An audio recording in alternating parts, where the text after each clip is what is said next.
Muy bien, les invito a buscar en Proverbios 29:18.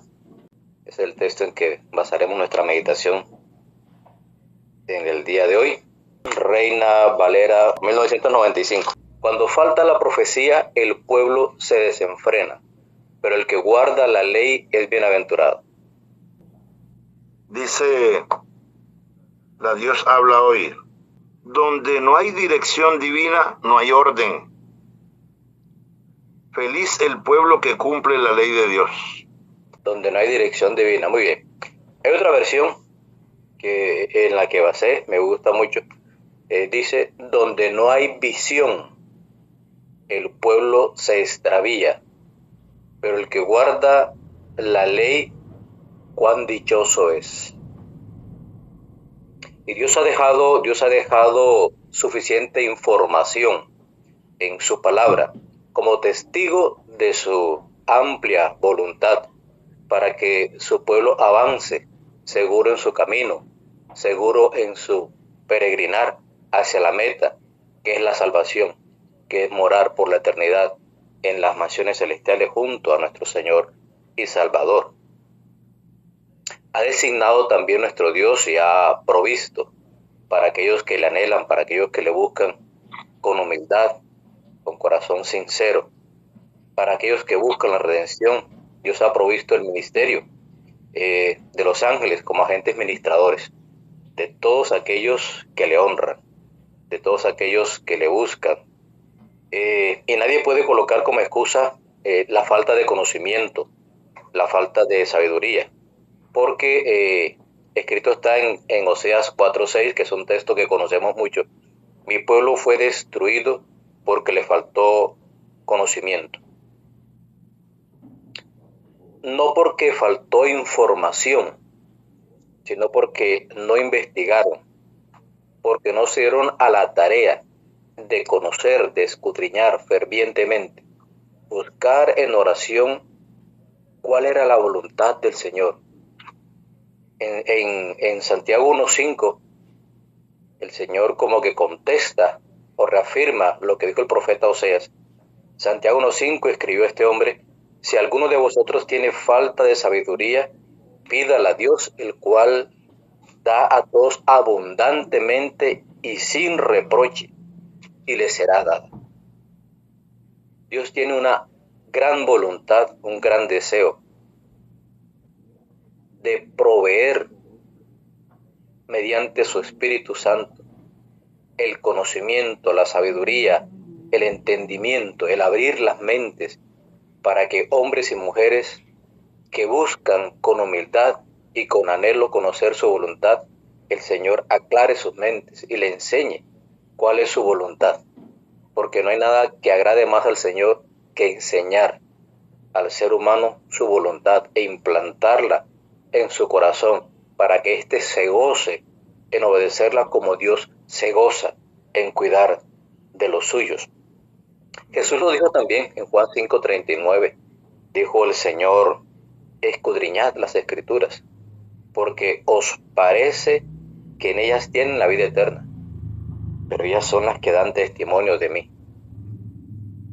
Increíble que el pueblo israelita, el pueblo judío, aún sigue escudriñando, buscando y esperando el Mesías, pero lo hacen no esperando la voluntad del Señor, sino que las Escrituras se acomoden a sus anhelos, a lo que ellos esperan. No han entendido aún muchos de ellos que el Mesías vino hace mucho tiempo y que desea salvarlos. Todavía le esperan. ¿Cuál es la razón? El pueblo que Dios escogió y al que dio su voluntad aún se han velado, autovelado Dios, que no entienden, porque no buscan al Señor con humildad y con una mente abierta, dispuesta a recibir de parte del Señor la gran revelación.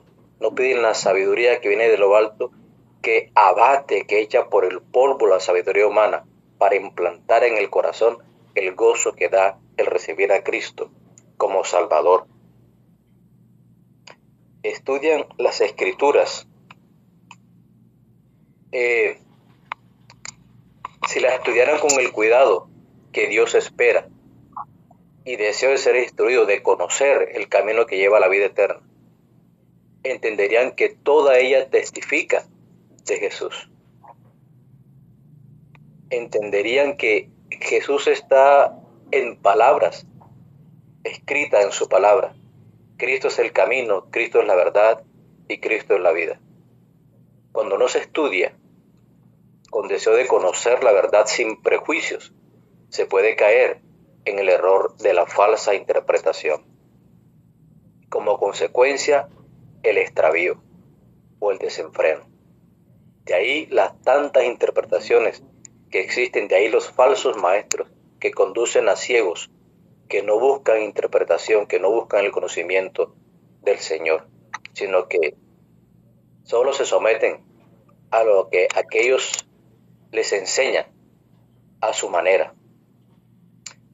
En el libro de los Salmos 119, en el Salmo 119, versículos 92 y 93, escribió David lo siguiente: si tu ley no hubiera sido mi delicia, ya en mi aflicción hubiera perecido.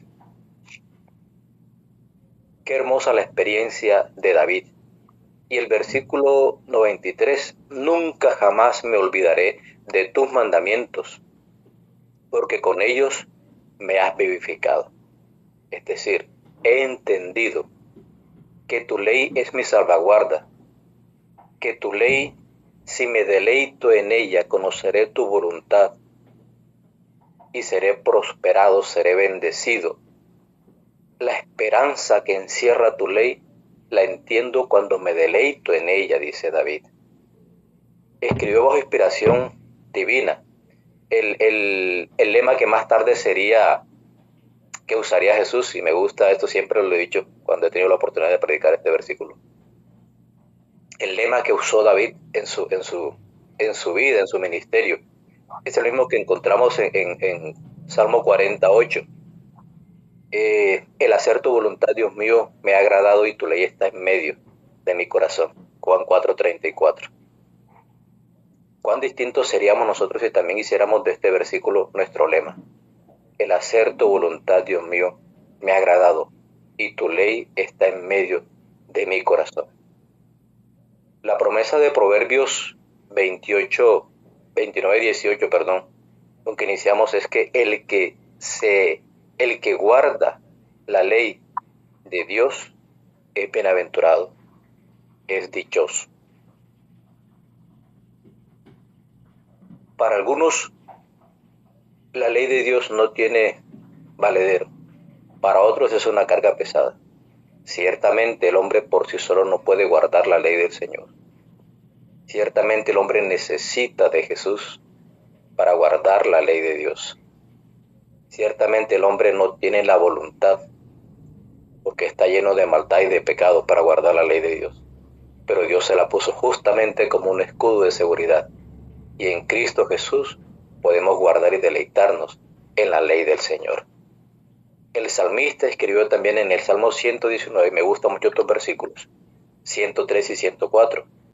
Cuán dulces son a mi paladar tus palabras, más que la miel a mi boca. De tus mandamientos he adquirido inteligencia, por tanto he aborrecido todo camino de mentira. Mira qué lindo, cómo entendió David. Cómo entendió David el guardar la ley del Señor, en deleitarse en su palabra, en estudiarla. Cuán dulces son a mi paladar tus palabras, más que la miel a mi boca. Y esa es lo que nos llena a nosotros de esperanza cuando escudriñamos las Escrituras. Y cuando el enemigo intenta llenar nuestro corazón de pena, de dolor, de desánimo, cuando nos abruma con tantas cosas que ocurren a nuestro alrededor y nuestra propia vida. Pero David aparte entendía todo esto. Cuán dulces son a mi paladar tus palabras.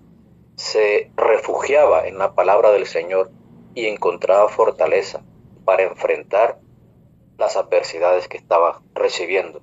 De tus mandamientos he adquirido, y aquí está, inteligencia. De tus mandamientos he adquirido inteligencia. ¿Por qué? Porque conozco tu voluntad, porque sé lo que te agrada, porque quiero deleitarme en tus mandamientos, guardarlos, no como el joven rico que los había guardado desde su niñez, sino con el amor que encierra guardar la ley del Señor. Por tanto, he aborrecido todo camino de mentira, todo camino de falsedad, toda eso que el mundo ofrece, pero que a la final no es más que espuma del mar. No es algo duradero, como es las cosas del mundo que son temporales. Pero David entendía que el deleitarse en la ley del Señor traía el gozo, porque sabía que al final su Redentor pelearía por él, pero le daría también la victoria. En el libro de Proverbios, capítulo 30, versículo 5. Proverbios 30, versículo 5. Está escrito que toda palabra de Dios es limpia. Toda palabra de Dios es limpia. Pero además añade que Él es el escudo para los que en Él esperan. Qué hermosa promesa. Qué seguridad saber que toda palabra de Dios es limpia, pero que además el Señor se convierte en nuestro escudo si esperamos, si confiamos, si caminamos y avanzamos tomados de la mano de Él. Se convierte en nuestro escudo, como lo hizo con el pueblo de Israel al salir de Egipto. Iba delante de ellos, pero también detrás de ellos. En algún pasaje de esta historia que conocemos ampliamente, se menciona que el pueblo de Israel avanzaba y el ejército de Faraón iba detrás, pero que en ningún momento se tocaron, porque lo que para el pueblo de Israel era una luz, era oscuridad para sus enemigos. Qué lindo es cuando nosotros nos deleitamos y ponemos nuestra esperanza y nuestra fe en el Dios de la Biblia. Cuando aceptamos su palabra, cuando la tomamos y por fe avanzamos según las promesas que están aquí, porque Dios no es hombre para mentir. Por experiencia, Salomón declara que toda palabra de Dios es limpia. En otras versiones dice que es un acrisolado escudo. Esto en el hebreo, la traducción del hebreo dice que es un acrisolado escudo para el que se refugia en él, porque Dios es verdad y en integridad pronuncia sus dichos. No hay por qué dudar de la palabra del Señor, porque Dios se empeña cuando pronuncia su palabra, lo hace por Él mismo. Y Dios no va a dejar su palabra sin sustento, sin soporte. Las promesas del Señor son para reclamarlas, pero tenemos que hacer nuestra parte, confiar en el Señor, a ojos cerrados, reclamar las promesas, pero honrarle, en guardar su ley, en guardar su palabra, así no la entendamos. En esto me gusta la experiencia de Job, cuando dice, de oídas te había oído, y ya creía en ti, y ya esperaba y ya confiaba en ti, aunque solo te conocía de oídos. Pero mi corazón ya te pertenecía, ya me había enamorado de ti, ya te había entregado lo que era, aunque solo te conocía de oídos. Pero ahora mis ojos te ven, y ahora que tengo la experiencia de verte me aborrezco aún más, porque sé que la visión que tenía de ti no es ni sombra de lo que realmente es. A veces, aunque confiamos en un Dios, nos falta la experiencia de sentirlo frente a nosotros para conocer realmente su grandeza. Donde no hay visión, el pueblo se extravía. La pregunta es, ¿dónde tienes puesta tu visión? ¿Dónde está tu visión? Donde no hay profecía, donde no hay visión, el pueblo se extravía. ¿Tu visión está en lo terrenal? ¿Y qué es lo que puedes ver? O en lo celestial, y que anhelas, y que, como está escrito en Hebreos 11:13, mirándolo de lejos, creyéndolo y saludándolo, y confesando que eres peregrino en esta tierra, está escrito en Hebreos, lo contemplas por la fe. Está tu mirada puesta en las cosas celestiales y avanzas por fe. A pesar de que el enemigo coloca trabas en tu camino, tú avanzas como mirando al invisible y avanzas, y aunque tropiezas, sabes que Él extiende tu mano para levantarte, para ayudarte a salir, porque Él es poderoso, porque ha preparado para ti algo maravilloso, porque anhela morar contigo por la eternidad. La pregunta es, mi querido, mi querida amiga y hermana, ¿dónde tienes puesta hoy tu visión?